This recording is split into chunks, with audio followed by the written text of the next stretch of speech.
उज्जन्त शैलशिखरे दिक्खानानं निशिराजस्य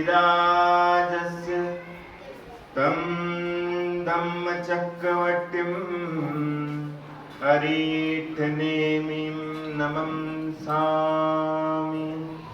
देवादिदेव प्रथम तीर्थंकर श्री आदिनाथ भगवान की, देवादिदेव चंद्रप्रभ भगवान की, देवादिदेव श्री नेमिनाथ भगवान की, वर्तमान शासन नायक श्री महावीर भगवान की, आचार्य श्री विष्णु कुमार मुनिराज की, अकंपनाचार्य जी 7 शतक मुनिराजों की, संत श्रोमणी आचार्य भगवान गुरुदेव विद्यासागर जी महाराज की, परम पूज्य आचार्य श्री आर्जव सागर जी महाराज की, रक्षाबंधन महापर्व की, पूज्य मुनि श्री प्रसोद सागर जी महाराज की, आचार्य संघ की। बताते हैं बूंद बूंद के मिलन से जल में गति आ जाए, बूंद बूंद के मिलन से जल में गति आ जाए, सरिता बन सागर मिले सागर बूंद समाए, सरिता बन सागर मिले सागर बूंद समाए। बताते हैं कि बूंद के माध्यम से नदियां बनती हैं और नदियों के माध्यम से सागर भरा जाता है। उसी तरीके से हर व्यक्ति के अंतरंग में जो करुणा होती है वो करुणाओं को एक साथ में एक जगह पर संचित करना बहुत बड़ी उपलब्धि हुआ करती है। तो ये आज दुनिया में रक्षाबंधन त्योहार जो है वो दुनिया भाई और बहन के तक ही सीमित रखती है, लेकिन ये वास्तविक देखा जाए तो भाई और बहन का त्योहार नहीं है, ये तो वास्तविक जिन लिंग के धारी मुनियों की रक्षा का रक्षाबंधन है। यहाँ पर किसकी रक्षा करना है? यहाँ पर रक्षा भाई को बहन की नहीं करना है, और भाई को बहन की और बहन को भाई की रक्षा करने की कोई आवश्यकता नहीं है। जिन्होंने क्या कर लिया, जिन्होंने धर्म की रक्षा करने का संकल्प ले लिया, अब बताओ कोई माय का लाल है जिसके बाल बांका करने की क्षमता उसके अंदर हो सकती है? इसलिए अपन को धर्म की रक्षा का संकल्प लेना है, धर्म की रक्षा का, धर्म की रक्षा करने का संकल्प का नाम रक्षाबंधन पर्व होता है।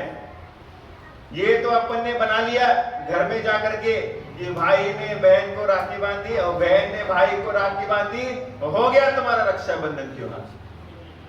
लेकिन ये रक्षाबंधन त्योहार नहीं है। रक्षाबंधन जो त्योहार हो गया है वो वास्तविक देखा जाए तो धर्म के ऊपर जो उपसर्ग आया था और उस उपसर्ग से जब रक्षा हुई तब से रक्षाबंधन त्योहार यहाँ पर तैयार हुआ। तो बताते हैं कि अवंती देश की उज्जैनी नगरी में श्रीवर्मा राजा राज्य करता था और उसके बलि, बृहस्पति, प्रहलाद और नमुची नाम के 4 मंत्री थे। अवंती देश है, उज्जैनी नगरी है और उसमें श्रीवर्मा नाम का राजा राज्य करता था और उसमें बलि, बृहस्पति, प्रहलाद और नमुची 4 प्रकार के मंत्री थे।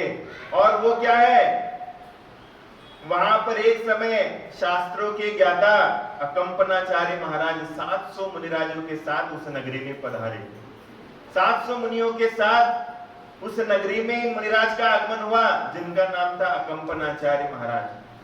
और अकंपनाचार्य महाराज आकर उद्यान में ठहर गए और अकंपनाचार्य महाराज ने समस्त संघ को निर्देश किया कि हमें यहाँ पर आने के बाद कुछ असुविधा महसूस हो रही है, कुछ ना कुछ तो अनहोनी घटना घटित होने की संभावना दिख रही है, इसलिए कोई भी यहाँ पर किसी के भी साथ वार्तालाप नहीं करेगा।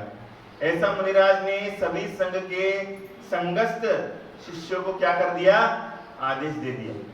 और उस समय क्या हुआ, एक मुनिराज आहार चर्या के लिए गए थे और आहार चर्या के लिए गए और बाकी के मुनिराज आहार करके आए और उसी समय क्या हो गया, उस देश का राजा श्रीवर्मा वो मुनिराज के दर्शन करने के लिए आए। और दर्शन करने के लिए आए तो दर्शन करने के लिए आने के बाद मुनिराजों ने, कोई भी मुनिराज ने अपनी आंखें उठा करके उसकी तरफ देखा नहीं और कोई भी मुनिराज ने अपना हाथ उठा करके आशीर्वाद भी नहीं दिया। आशीर्वाद भी नहीं दिया और उसकी तरफ देखा भी नहीं। तो उसके साथ में जो मंत्री आए थे उन मंत्रियों ने कहा ये तो क्या है, ये तो धूर्त लोग हैं, इनको कुछ आता ही नहीं है, इसलिए आपकी तरफ देखती भी नहीं है और आपकी तरफ वचन भी नहीं कहते और ना आशीर्वाद देते हैं। ऐसा उनके मंत्रियों ने उनके लिए भड़काया, ये तो ढोंगी साधु है, ऐसा भड़का दिया। कोई भी मुनिराजों ने कोई भी प्रतिक्रिया नहीं करी, कोई भी क्या नहीं किया, कोई प्रतिकार नहीं किया और प्रतिक्रिया भी नहीं किया। तो वो वहां से जा रहे थे, राजा अपनी ताम झाम के साथ, लवाजमे के साथ जा रहा था और उसी समय क्या हुआ, एक मुनिराज उस संघ के जो आहारचर्या के लिए दूर गए थे वो वापस आ रहे थे और वापस आते समय जब उनको राजा का लवाजमा मिल गया तो वहां पर वो राजाओं को रोक दिया गया और वो मंत्री क्या कर गए, उन मुनिराज के पास गए और कहने लगे देख कैसा बैल पेट भर करके आ रहा है। ऐसा वो मंत्री कहते हैं मुनिराज को। और जब ऐसा कहते हैं तो मुनिराज कहते हैं कि भैया बैल नाम ऋषभ का होता है और बैल जो होता है वो बुद्धि का चिन्ह और संकेत माना जाता है और जिसने बुद्धि को अर्जन किया है वो बैल होता है।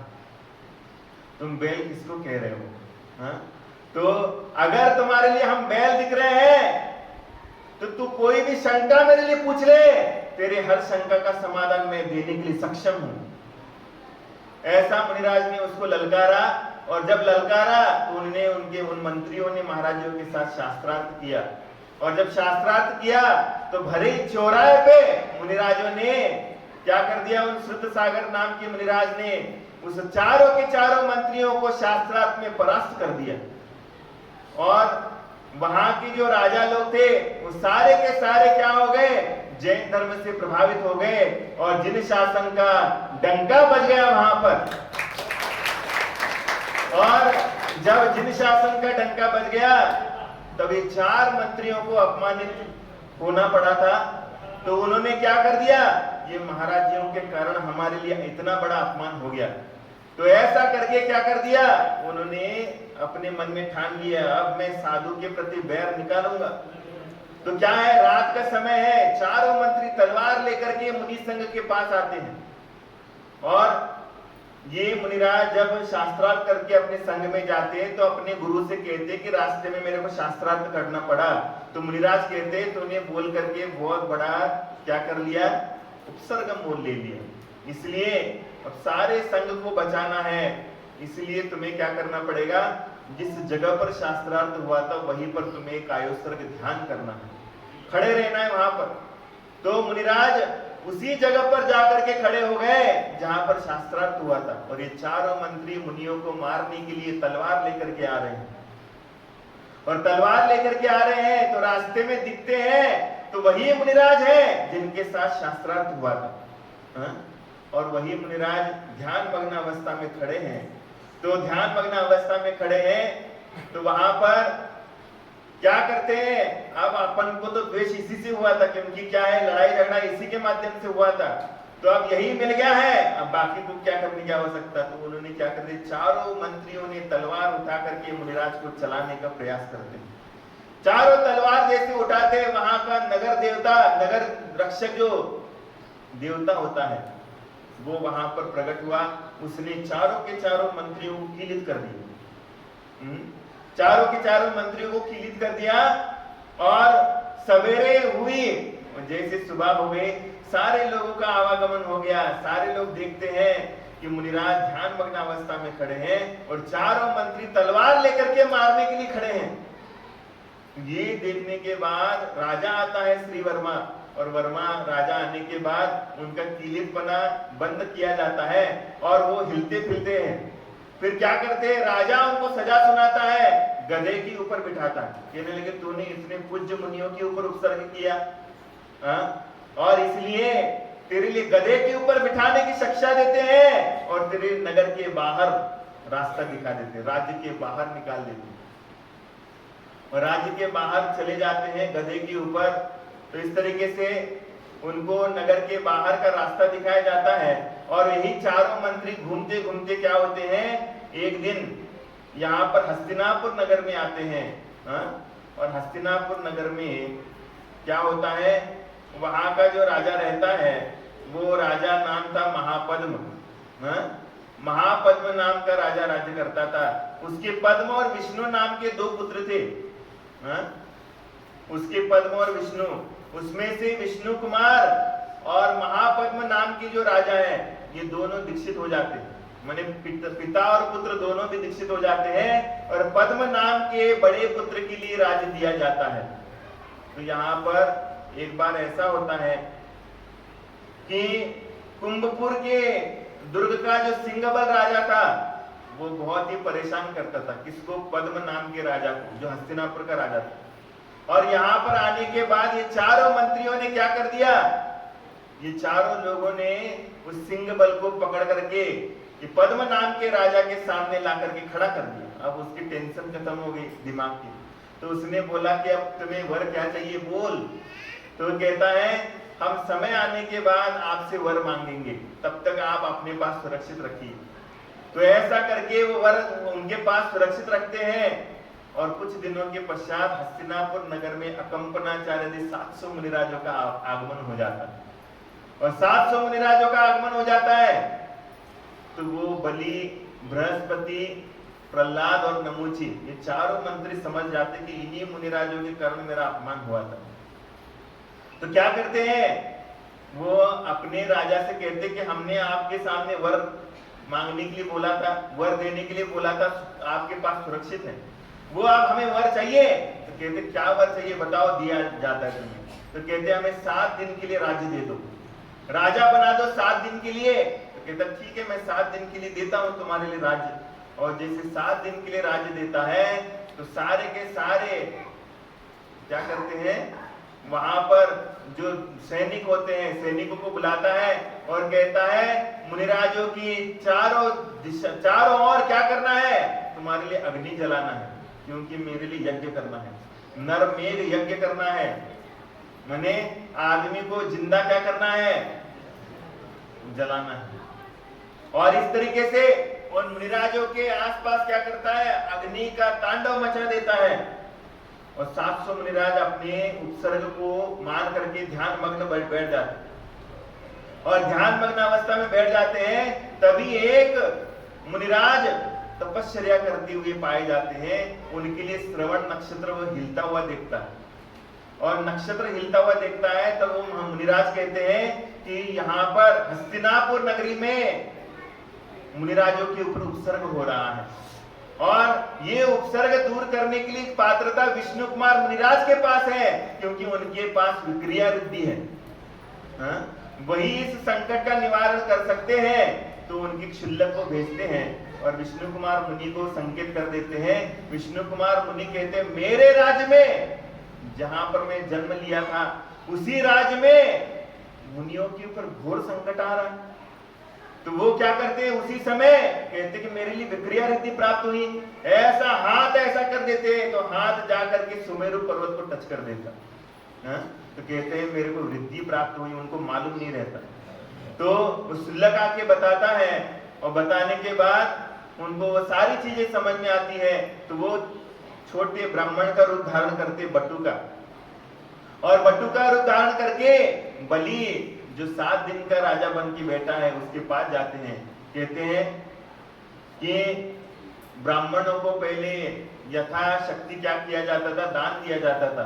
तो वो छोटे बच्चे को देख करके कहता है कि आओ आपका स्वागत है हमारे यज्ञ में। तो कहता बताइए आपको क्या चाहिए। तो वो कहता है हे राजा मेरे लिए कुछ मत देना, बस 3 पग भूमि देना। कितनी जमीन देना, 3 कदम भूमि देना। तो क्या होता है, तो कहते हैं तू इतना छोटा बालक है 3 कदम भूमि मांग रहा है, कुछ तो अच्छा मांग ले। तो कहता है बस मैंने जो बोल दिया सो बोल दिया, अब तेरे को क्या करना है, 3 पग भूमि देना है मेरे को। तो वो हाथ में जल लेता है और बटू के हाथ में छोड़ देता, कहता 3 कदम भूमि आपको दे दी गई। तो जैसे ऐसा बोलता है, ऐसा बोलने के बाद वो छोटे ब्राह्मण ने अपना बड़ा रूप बनाना चालू कर और वो इतना बड़ा रूप हो जाता है कि सुमेरु पर्वत के चोटी तक जाकर के पहुंच जाता है। पहला कदम रखा जाता है सुमेरु पर्वत के माथे के ऊपर। पहला पैर जो है सुमेरु पर्वत के ऊपर रखा जाता है। दूसरा पर्वत मानुषोत्तर पर्वत के ऊपर रख देते हैं। मानुषोत्तर पर्वत ऐसा बड़ा है कि उसके आगे मनुष्य नहीं जा सकता, और सुमेरु पर्वत इतना बड़ा है कि उसके आगे मध्य लोक है ही नहीं। तो सारे देवी देवताएं आकर के मुनिराज के चरणों में आकर के नतमस्तक हो जाते हैं। मुनिराज, इस पागल को क्षमा कर दो, क्योंकि ये धर्म की महिमा नहीं जानता है, इसको क्षमा कर दो। तब कहते हैं कि बोल राजा, तीसरा कदम में कहां रखो। पहली पृथ्वी में तो उसने सुमेरु पर्वत को नाप लिया, दूसरे पग में तो मानुषोत्तर पर्वत को भाप लिया। अब बोल तीसरा कदम कहां रखना है। तो वो कहता है, हे स्वामी, मैंने तो प्रतिज्ञा करी है, और अगर जगह नहीं है तो तीसरा पग मेरे माथे पे रखिए। कहता है अब जगह मेरे पास भी नहीं बची है, क्योंकि सारी की सारी पृथ्वी को आपने व्याप लिया है।